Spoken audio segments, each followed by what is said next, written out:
আন্দোলনকারীদের দাবি মানল কর্তৃপক্ষ।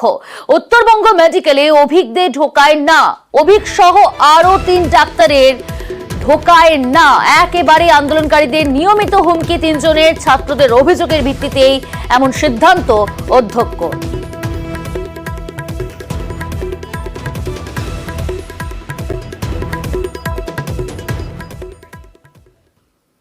আরো চাপে সন্দীপ ঘোষ। আরজি করে আর্থিক দুর্নীতি মামলায় সিবিআইয়ের পর এবার তদন্তে নেমে পড়ল ইডি। হানা দিল সন্দীপের বেলেঘাটার বাড়ি এবং ক্যানিং এর ভিলায়। বেলেঘাটার বাড়ির গেটের বাইরে প্রায় 3 ঘন্টা অপেক্ষা করতে হয় ইডিকে। তালা খোলার পর বাড়িতে ঢুকেই তল্লাশি চালায়।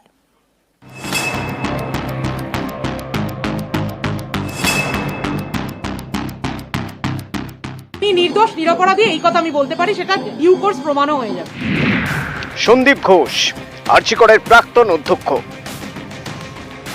আর্থিক দুর্নীতি মামলায় গত 2রা সেপ্টেম্বর তাকে গ্রেপ্তার করে সিবিআই। এই মামলায় তার উপর আরো চাপ বাড়ল, কারণ সিবিআই এর পর এবার তদন্তে ED. Enforcement case information report অর্থাৎ ইসিআইআর দায়ের করে শুক্রবার সকালে ময়দানে নেমে পড়েন ইডি আধিকারিকরা।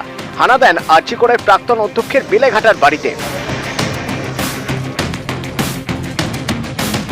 গত 25শে অগস্ট সন্দীপের বাড়িতে হানা দিয়েছিল সিবিআই।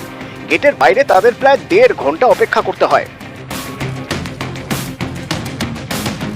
শুক্রবারও সেই এক ছবি।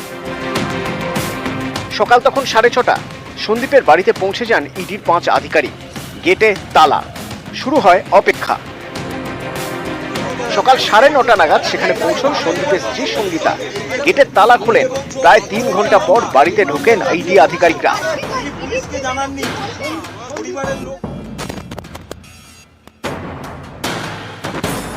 শুরু করেন তল্লাশি। জানা গিয়েছে সন্দীপের income tax return, bank statement সহ নানা নথি খতিয়ে দেখেন তদন্তকারীরা।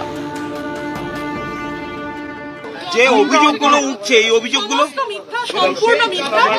হ্যাঁ, এটা আপনারাও বুঝতে পারছেন। কেন এই মিথ্যাগুলো কেন হচ্ছে তাহলে? আপনারা বুঝতে পারছেন তো?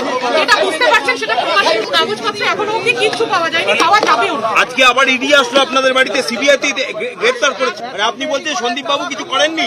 কিচ্ছু করেন, হ্যাঁ, কিচ্ছু করেন, সেটা আপনারাও ইভেন্চুয়ালি জানতে পারবেন। নিজের পছন্দসই ঠিকাদারদের তিনি সব টেন্ডার পাইয়ে দিতেন।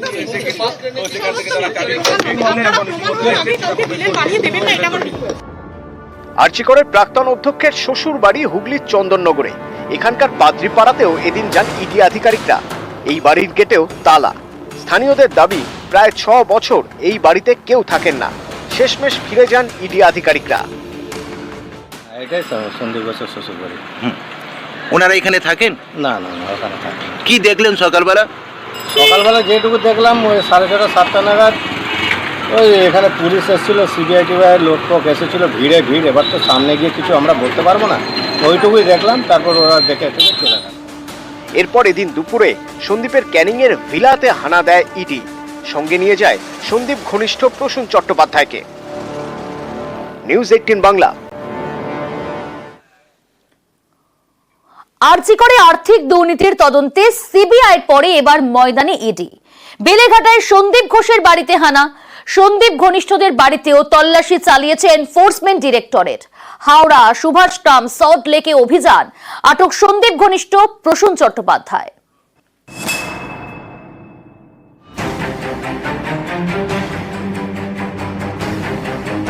আপনাকে অ্যারেস্ট করা হয়েছে? সিবিআই এর পর আরজি করে আর্থিক দুর্নীতির তদন্তে এবার ইডি। শুক্রবার সকাল থেকে কোমর বেঁধে ময়দানে একের পর এক সন্দীপ ঘনিষ্ঠের বাড়িতে হানা। যেমন প্রসূন চট্টোপাধ্যায় নিজেকে সন্দীপের পিএ বলে পরিচয় দেন। ন্যাশনাল মেডিকেলে ডেটা এন্ট্রির কাজ করেন। বিপ্লব সিংহ আরজি করে চিকিৎসা সামগ্রী সরবরাহের কাজ করতেন। কৌশিক কোলে সন্দীপ ঘনিষ্ঠ বিপ্লবের অ্যাকাউন্টেন্ট। স্বপন সাহা সন্দীপ ঘোষের পরিচিত, চিকিৎসা সামগ্রী সরবরাহের কাজ করেন। অর্পিতা বেরা সন্দীপের শালী।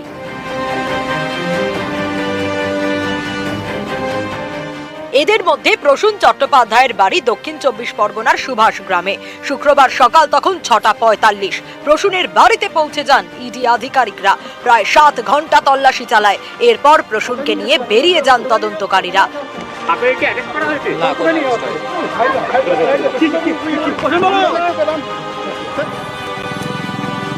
নিয়ে যান ক্যানিং এ সন্দীপ ঘোষের ভিলায়। সেখানেও এক দফা তল্লাশি চলে। আপনাকে কি অ্যারেস্ট করা হয়েছে প্রসূন বাবু? আপনাকে কি অ্যারেস্ট করা হয়েছে? না, কোনো অ্যারেস্ট হয়নি।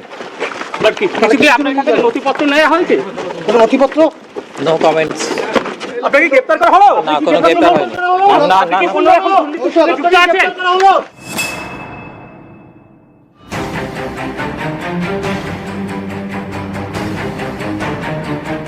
হাওড়ার সাকরাইলের হাটগাছা এখানকার বাসিন্দা বিপ্লব সিংহ আরজি করে ওষুধ সামগ্রী সরবরাহ করতেন। অভিযোগ, অধ্যক্ষ থাকাকালীন সন্দীপ ঘোষ কলকাঠি নেড়ে এই ব্যবসায়ীকে বেআইনিভাবে বরাত পাইয়ে দেন। হাসপাতালের জন্য বরাদ্দ ওষুধ এবং চিকিৎসা সামগ্রী বেআইনিভাবে বাজারে বিক্রিরও অভিযোগ ওঠে। আর্থিক দুর্নীতির তদন্তে নেমে গত 2রা সেপ্টেম্বর বিপ্লব সিংহকে গ্রেপ্তার করে সিবিআই। শুক্রবার তার বাড়িতে হানা দেয় ইডি, চলে তল্লাশি।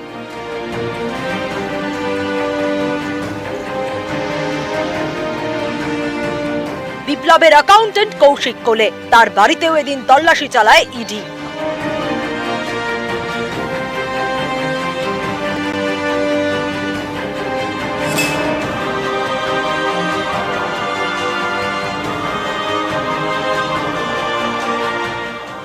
সল্টলেকের বাসিন্দা স্বপন সাহা, ইনিও চিকিৎসা সামগ্রী সরবরাহের কাজ করেন। শুক্রবার তার বাড়িতেও যায় ইডি।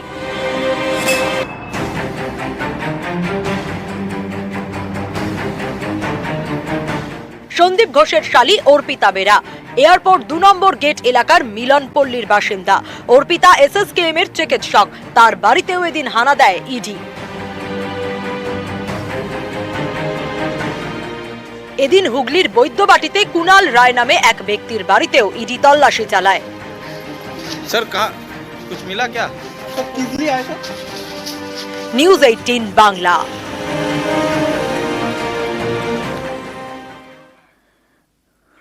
কলকাতায় বাড়ি, গ্রামে অট্টালিকা। দক্ষিণ 24 পরগনার ক্যানিংয়ে সন্দীপ ঘোষের অট্টালিকা, চারপাশে সবুজ, তার মাঝে বিশাল ভিলা। স্থানীয়দের দাবি, মাঝে মধ্যে এই ভিলায় সময় কাটাতে যেতেন সন্দীপ ঘোষ। আরজি করের ঘটনা ঘটার পর থেকে আর যাননি তিনি।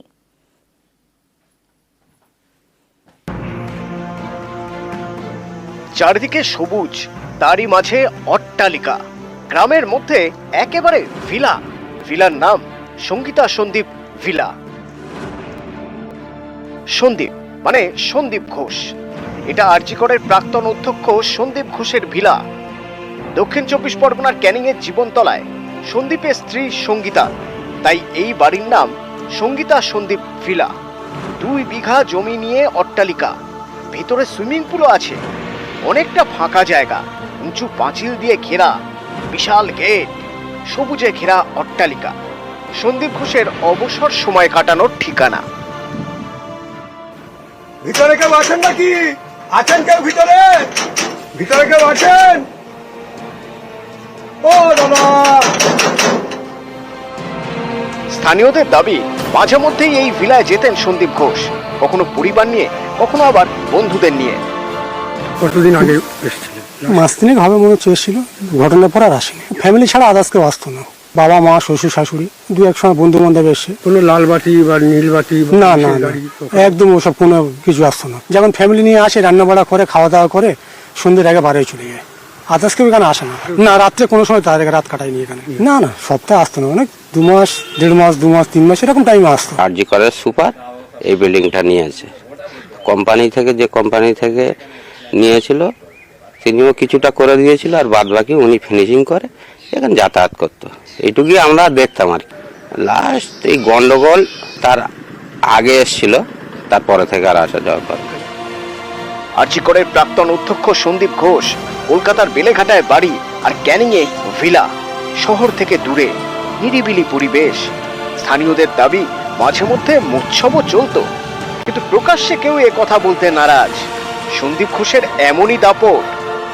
ওনার ফ্যামিলি নিয়ে আসতো, ওনার মা, ওনার বাবা, ওনার ওয়াইফ, ওনার শ্বশুর শাশুড়ি সবাই নিয়ে আসতো। ওই সকাল 10টা-11টার দিকে ঢুকতো, আবার 4:30-5টার মধ্যে বেরিয়ে যেত। রাত্রি কোনোদিন এখানে থাকতো না। হ্যাঁ, আমি গেট খুলে দিতাম, ওরা চলে যেত। লাস্ট কতদিন আগে দেখেছিলেন? ওনার সঙ্গে কথা হয়েছে? লাস্ট কথা হয়েছে মাস 2। এবং উনি ভালো লোক। উনি যখনই এখানে আসতো, আমাদের এখানে যদি কোনো অসুস্থ গরিব মানুষ পেশেন্ট আর টাকার জন্য চিকিৎসা করাতে হতো, এখান থেকে আমাদের প্রধান পাইটে দিত, উনি চিকিৎসা করে দিত বিনা পয়সা। সন্দীপ ঘোষ আমাদের এখানে একটা জায়গা কিনছে, আমরা শুনেছিলাম জার্মানি প্রজেক্টের কাছ থেকেই কিনেছিলেন 2 বিঘার মতো জায়গা, 4-5 বছর আগে। রাতে পার্টি বা দিনে পার্টি? না, এরকম কিছু হতো না, ওনার ফ্যামিলি নিয়ে আসতেন। গত 9 আগস্ট আরজিকরে মহিলা চিকিৎসকের ধর্ষণ, খুন, তারপর থেকেই হাসপাতালে নানা দুর্নীতির অভিযোগ সামনে এসেছে। দুর্নীতি মামলায় প্রাক্তন অধ্যক্ষ সন্দীপ ঘোষকে গ্রেপ্তার করেছে সিবিআই। তিনি এখন কেন্দ্রীয় গোয়েন্দাদের হেফাজতে। সন্দীপের ক্যানিং এর ভিলাতেও নজর পড়েছে কেন্দ্রীয় তদন্তকারীদের। শুক্রবার ভিলায় হানা দেয় ইডি, নিয়ে যায় সন্দীপ ঘনিষ্ঠ প্রসূন চট্টোপাধ্যায়কে। ক্যানিং থেকে অনুপ বিশ্বাস, নিউজ 18 বাংলা।